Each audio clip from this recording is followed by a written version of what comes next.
Shalom Bapak Ibu Saudara sekalian. Perenungan firman Tuhan kita pada hari ini terambil dari 1 Samuel pasalnya yang ke-28 ayatnya yang ke-18 sampai ke-20. 1 Samuel pasalnya yang ke-28 ayat 18 sampai ke-20. Saya akan membacakan untuk kita semua. Karena engkau tidak mendengarkan suara Tuhan dan tidak melaksanakan murkanya yang bernyala-nyala itu atas Amalek, itulah sebabnya Tuhan melakukan hal itu kepadamu pada hari ini. Juga orang Israel bersama-sama dengan engkau akan diserahkan Tuhan ke dalam tangan orang Filistin. Dan besok engkau serta anak-anakmu sudah ada bersama-sama dengan daku. Juga tentara Israel akan diserahkan Tuhan ke dalam tangan orang Filistin. Pada saat itu juga rebahlah Saul memanjang ke tanah sebab ia sangat ketakutan oleh karena perkataan Samuel itu. Juga tidak ada lagi kekuatannya karena sehari semalam itu ia tidak makan apa-apa.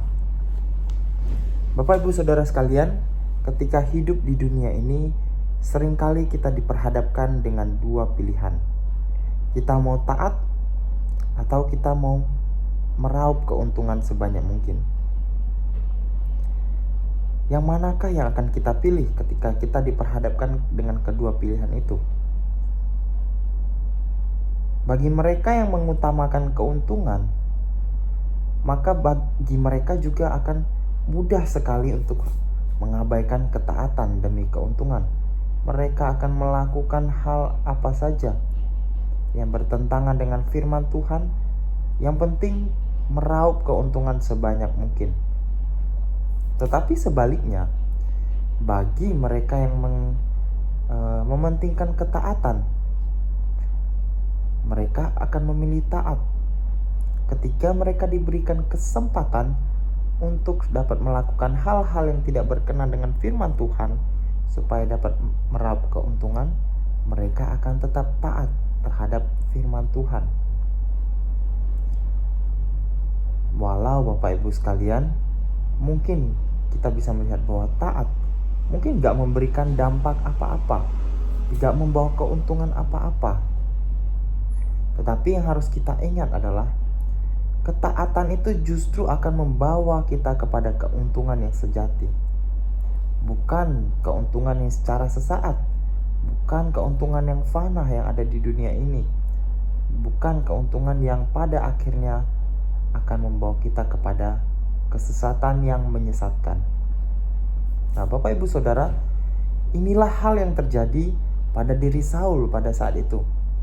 Ketika ia memilih untuk tidak taat pada perintah Tuhan, Tuhan telah memerintahkannya supaya untuk menghukum bangsa Amalek, supaya Saul ini menghukum bangsa Amalek.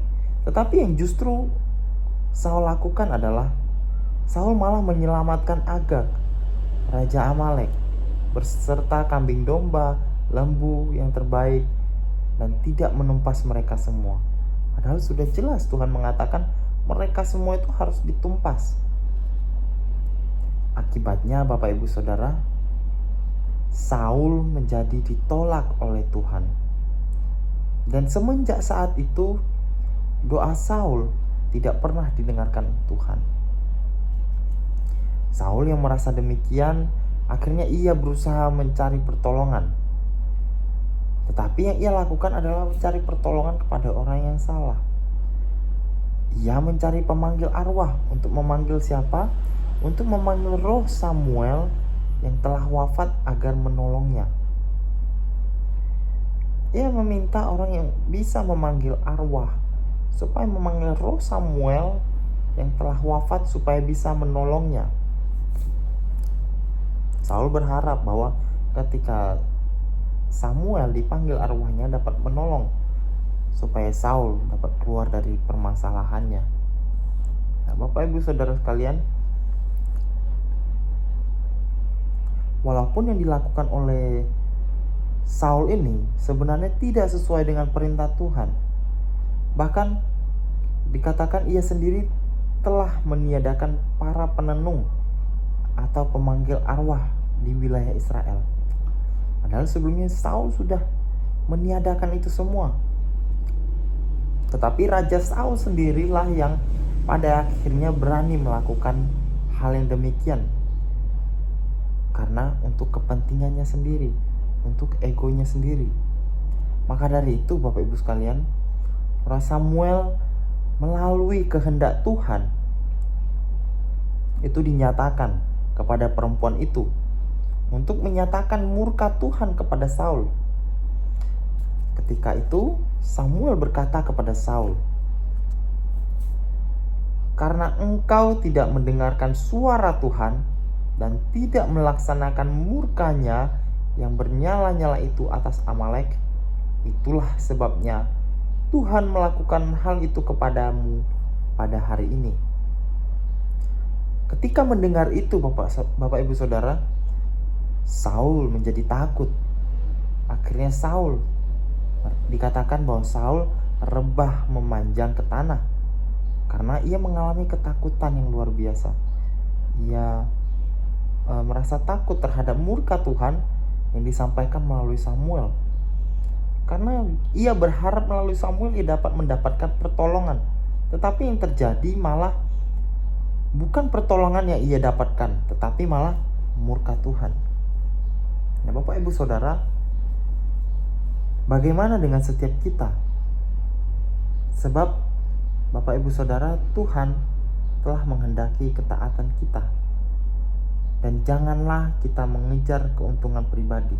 Janganlah kita menjadi orang yang egois. Kita menghalalkan segala cara.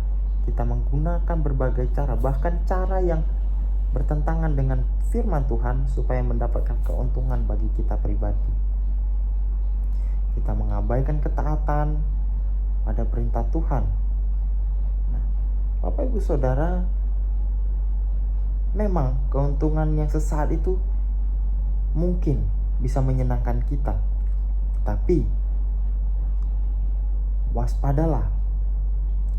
Jika itu melanggar perintah Tuhan, maka keuntungan itu akan membawa petaka dan murka Tuhan atas kita. Maka dari itu perlu kita ingat bahwa sesungguhnya ketaatanlah yang pada akhirnya akan membawa kita pada keuntungan sejati dan kebenaran. Demikian perenungan firman Tuhan kita. Mari bersama kita berdoa. Allah Bapa dalam surga, kami ucap syukur ya Tuhan untuk firman Tuhan yang telah bersama kami renungkan. Ya Tuhan, di dalam kehidupan kami, biarlah Engkau yang menolong kami, supaya kami dapat senantiasa menjadi anak-anak yang taat. Biarlah kami menjadi anak-anak yang takut akan Tuhan. Biarlah kami melakukan segala sesuatu karena kami sungguh mengasihi Engkau. Ya Tuhan, biarlah setiap kami tidak melakukan segala sesuatu yang bertentangan dengan firman-Mu. Biarlah setiap kami tidak menjadi manusia-manusia yang egois, yang ingin memenuhi keinginan kami sendiri ya Tuhan, dengan melakukan berbagai cara termasuk yang bertentangan dengan firman. Maka dari itu Tuhan, bantulah setiap kami, biarlah Engkau yang terus menuntun setiap kami di dalam menjalani hari-hari kami ya Tuhan. Terima kasih ya Tuhan, di dalam nama Tuhan Yesus kami berdoa dan mengucap syukur. Amin.